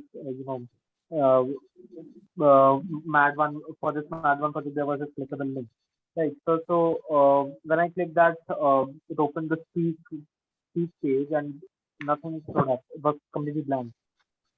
So it was showing registration pending before, and so I wasn't able to register myself or anything. I wasn't able to make the payment. So some of those issues I'm not very sure. I think they are the ops team is addressing them in terms of updating the information there. I think we'll probably have to check with them. Others, maybe you can just find out and see how we can respond. Yeah, so can you check now? In the front end of the project course, I guess it is updated. Right. Okay. Yes. So how do I register for this? I do have to make a payment, I guess, right? Okay, so the details on that can be given. The ops team can give the details on that. Okay, so at this stage, I do not have information about the payment. How do you do payment? But maybe you can put it on Discourse, the same thing about the payments, and then and tag tag the ops team, and maybe they'll be able to answer. So yeah, I actually looked into Discord. I believe somebody already asked that same question, and Okay. there was also reply saying that I should check the pending payments tab, but I did that and it's still saying no pending payment. I think you should ping the contact and ask your specific question to them. Okay. Yeah. Thanks a lot.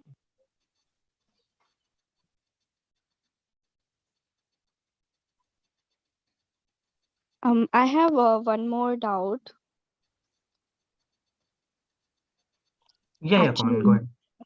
Yeah, I joined a little late. I don't know if it's already addressed, but I just wanted to get a basic idea on how to implement the APIs in the project. Like, how do we make our own application, use our own APIs? Like, just a basic idea on how it is to be done. So I think like we have answered that question already. Currently, APIs is an additional requirement. Okay. So let's say you're going to just do core requirements. You're going to just add, CRUD based and which is controller, Jinja and HTML and JavaScript based app. Now, if you want to go ahead and implement the APIs, you're going to just implement the backend APIs, and you're not going to use that APIs in your front end for now. You're just going to build the APIs and test it and show the demo, but you're not going to use the APIs in your front end, at least as part of this project. So just to clarify, we just have to code the logic behind getting the information from the API, and we don't actually have to use the API in our application for the functionality on the list and the cards. Correct. For the functionality, we will be using standard Jinja and model and controller. Yeah.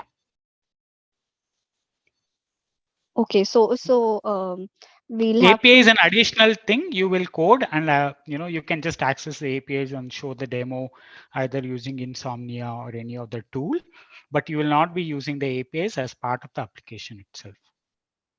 Okay, got it, sir, got it.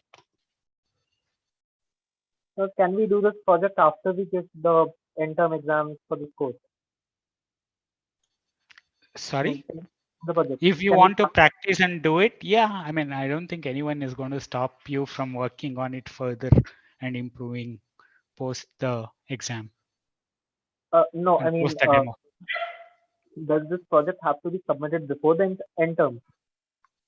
I think that timelines he'll give, but what I meant is until your Viva is done, you have to stick to the requirements that is displayed here. Post your Viva is done or your project assessment is done, then you can do whatever you would like to do with the project. No, so you misunderstand. I mean, I was asking, I was asking that whether we could start doing the project after the end time. Adarsh? When exactly you're saying start doing the project? When is it? So after the end time exam, after 7th of August, before the next term starts.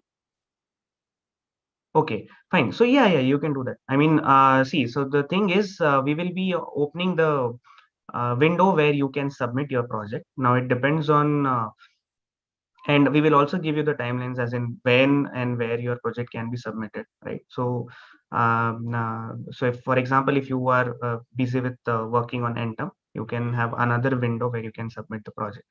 So that is doable. Yeah. Okay, so can Yeah, you? so just to clarify, there is a fairly, I think, a somewhat longish window during which you can submit. Now, the point is that once you submit, your code is considered frozen and your demos and everything and your Viva will be conducted on the code that you submit. And you have to basically show that, that is the code that you are running. So once you submit, do not then make further changes, because once you submit, you then are sort of booking the slot for the, I mean, there's like a two-stage Viva and also some plagiarism checks and so on are conducted, right? So the expectation is that once you submit, you will then be doing all your demonstration and everything with that code. You do not make any further changes after that. Okay. But the deadline itself, in terms of when can you submit, you are allowed to submit, I think, for some amount of time after the NSEM for sure. So if you want to start after the NSEM, sure, you can start after the NSEM. Right? You can start. The only thing is once you submit, then your everything else, your evaluation and your Viva, everything is based on the code that you submit at that point. All the checks on the code also will be conducted on whatever you submit there. And you have to demonstrate that version of the code, not something else. Okay. Okay. That's pretty clear. Thanks a lot.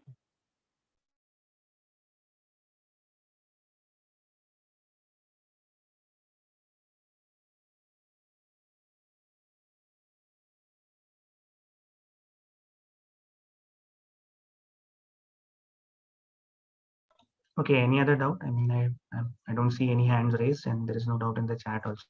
I mean, all of them have been addressed. So there is any other doubt, just unmute yourself and you can ask.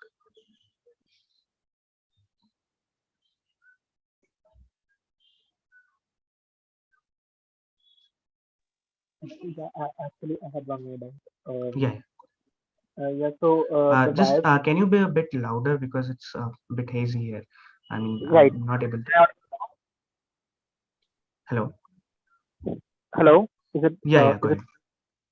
Yeah. I had a question about the, wireframe, right? So the wireframe which you showed us, sir, it was like, so when we make the project, do we have to follow that exact same wireframe? For example, you said that there's going to be a big plus button in the center, and then it's going to kind of move to the right after we add one of the lists.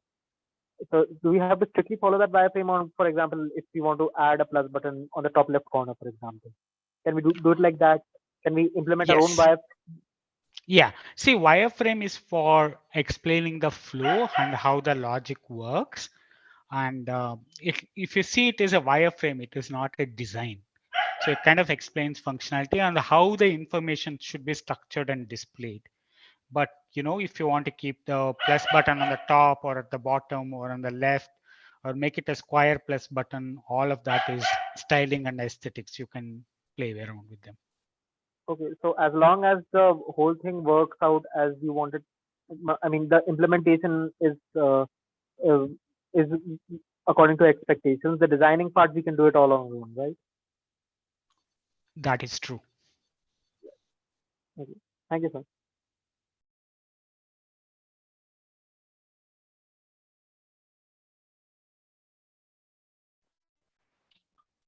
Hello, sir.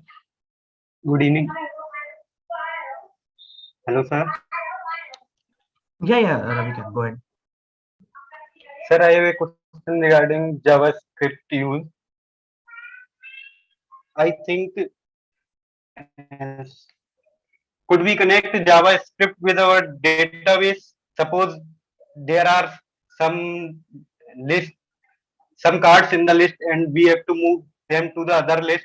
Any one of them to the other list, and I am using a button, something indicated as an arrow to move to the next list.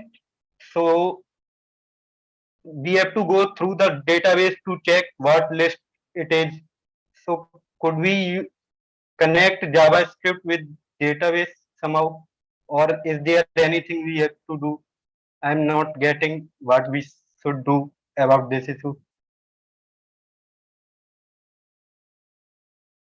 With regard to the project, see, first of all, there is no requirement that you need to use JavaScript, right? So I don't think you should be, looking at using JavaScript unless for a very specific reason, right? And in fact, if you look at the MAT2 course, it is precisely talking about how you can use JavaScript for things like this. Now, the way that it does in practice is that it actually calls API functions, right? So if you want to move a card from one list to another, you would probably have an API call that allows you to do that. And there would be some way by which the JavaScript can in turn invoke that functionality. Okay.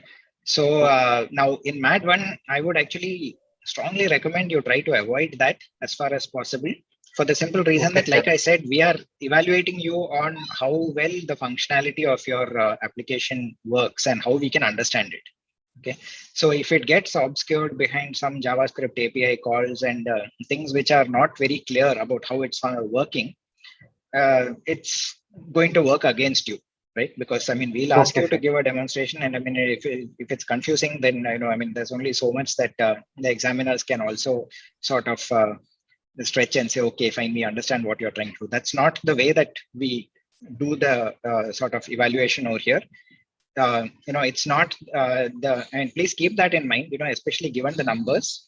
We are trying to make the evaluation in such a way that it is, at least the initial part, is as objective as possible, which means that you are asked to demonstrate a certain thing.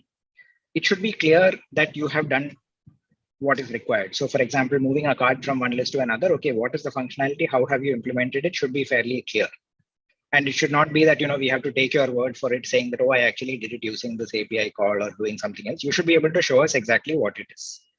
So to reduce the chance of any confusion, I would actually recommend avoiding Ajax and JavaScript for MAD1, right? Unless there is a very specific need.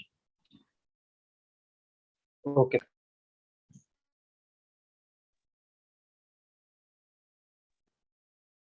Also, I wanted to ask if we're using the additional APIs in our project, so do we need to document it also, or we can just make the APIs?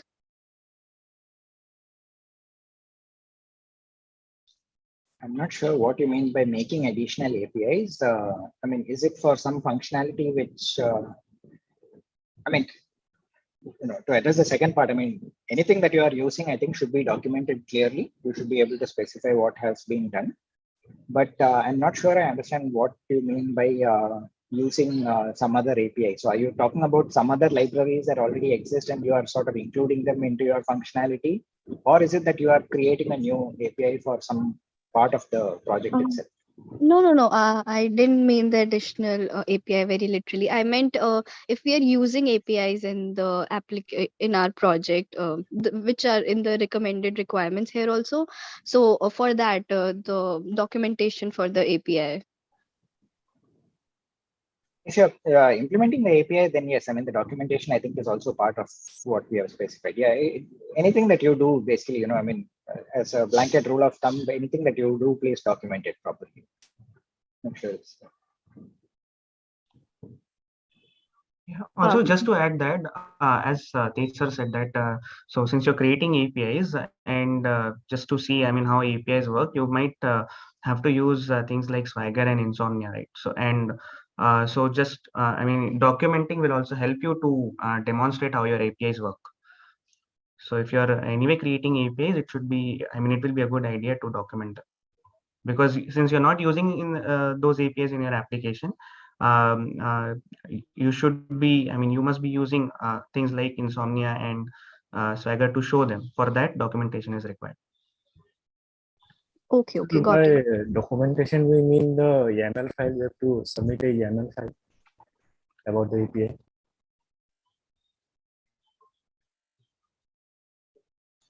Correct. Yeah. So since we're in the subject of APIs, so can I ask a question which is not related to the project? Yeah, all right.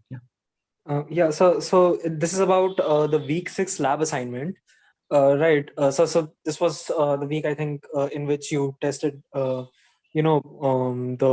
API thing, right? So API was week 6, yes? Yeah. So in that thing, so it was kind of different from the other lab assignments which you were given. So this link redirected us to a Swagger UI page. It's so I wasn't quite able to understand what was supposed to be done. I mean, if you can just, I mean, obviously the project, obviously the lab assignment has already been evaluated and everything, right? So can you just explain to me what do we have to do? Okay, all right. See, so when you create APIs, you have to test them, right? So whether every API is associated with the resource of that API. So hitting on that resource of API with a particular method, is it yielding a proper, I mean, correct results or not, right? That is something we wanted to check with week 6, because we haven't been insisting on creating these APIs and using them within the application, right? For example, loading the APIs in your application. Okay, now if you are not using this API in the application, how are we going to test them? So the options that you have is Swagger UI, all right, in things like Insomnia and Postman. All right, so that is why one of those we chose to be, I mean, just to give you and how what an API returns when a particular data is entered, whether it is valid, invalid. So API should result or give out results based on what is the input, right? If it is a valid input, it should give result in a proper in a format. Everything was given in the form of documentation of that API, right?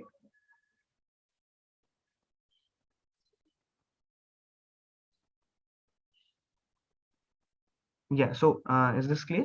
I mean, this is what we wanted to test in week 6. So can you repeat that once again? I wasn't able to get that last Okay. part. Yeah, so what we are trying to do here is, so we have created APIs. Now you want to see whether these APIs are working just fine or not, right? Whether these APIs are giving you the results that you intended them to, right? So and since we also haven't been insisting you to create an application and use these APIs within those application, right? So how are you going to test these APIs? Right. So for testing this API, we gave you a document where in the form of Swagger UI, so that you can just create the APIs, and we will hit those APIs, the resource of those APIs, with a particular URL. I mean, we define the method, the base URL, and I mean the resource of that particular API, right? So hitting that, is it yielding proper result? Right? If you are giving any valid input, is it giving us the valid output? If you are giving any invalid input, is it giving us the output it should give? Right? So that is what. So the test APIs, I mean, Swagger UI was testing your API without them being incorporated in an application. Oh, okay, sir. Okay, sir. And I had another question. This is not related to APIs, right? So is this a small one? In the Flask SQL Alchemy thing, week 5, right? So in that, so we were using a local database, right? So we created an SQLite database, and we added that to the folder of which we in which we had the source code for the app, right? So in that, and we were using app.config thing, and we were equating it to SQLite, some Correct. URI, right? It's called URI, right? So is there a way we can uh, uh, incorporate a database which is present on the cloud, or does it have to be a local database? Not exactly. Why? Because see, the SQLite database is something. Yeah, Sir, just go let ahead. me just answer. Okay, so for the project, you are going to do only the local database, which is SQLite. Okay. In real life, if you want to try out anywhere else, you can create database anywhere, and that whole SQL Alchemy URL, you can play it with it. No, it can accommodate Postgres, it can accommodate MySQL. You can change to any other database and use it.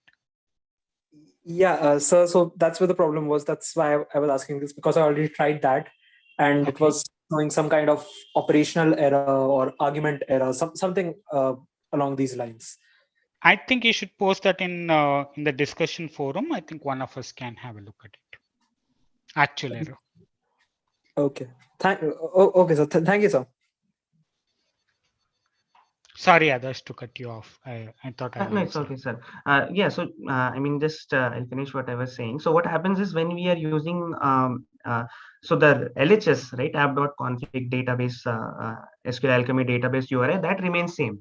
Now the RHS of that depends on what database you're using. For example, if it is a SQLite database, it has the format that we have been using throughout the course. But if it is MySQL, that is an database created in the cloud, or a server of that SQL, you have to configure it in the way an SQL database is configured.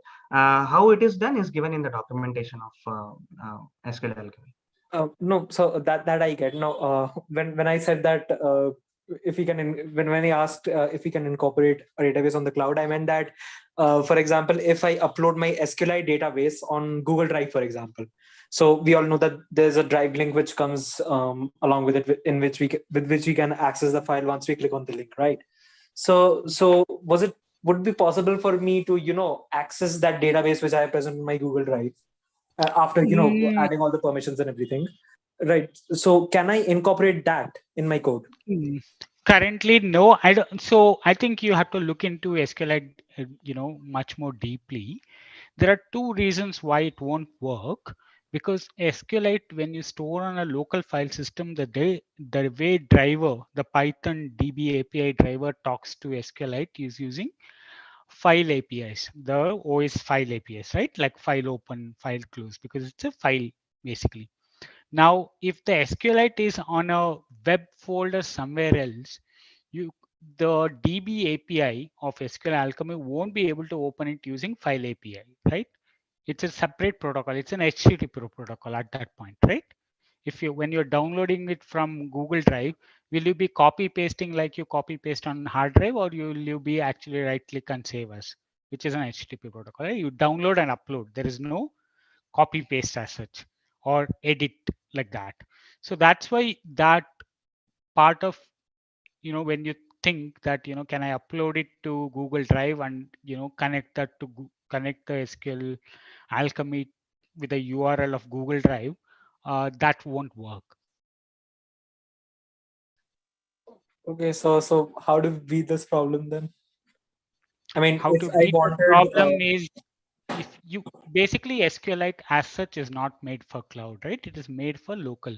If you really want to use like something in the cloud, you would rather use a database that is meant to be used as a cloud, which is like like either Postgres. MySQL or Postgres, which give you a port and URL to access, and that talks a separate different protocol.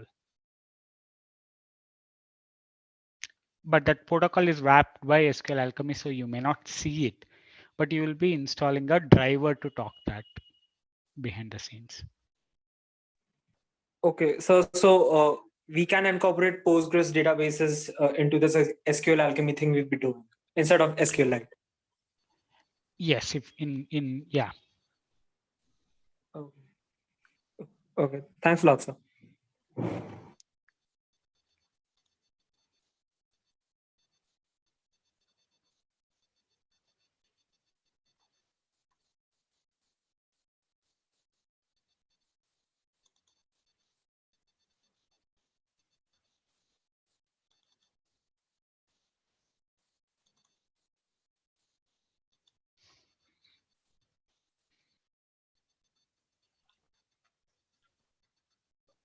Okay. Sorry. All right. Any other doubt?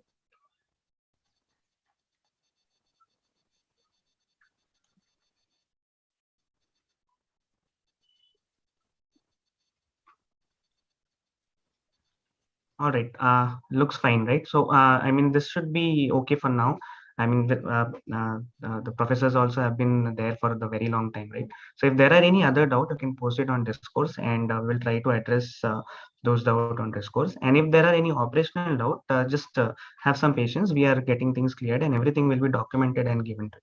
So, yeah. So, if there are no doubts, that should be okay, right? Yeah. All right. So, I think. And there are no more doubts, and we will okay, so we can call it a day for here. And thank you so much, sir, Professor Nitin and Professor Tej, for joining. I hope we. Thanks everyone for coming on the call. Thanks Adarsh for setting it up. Yeah.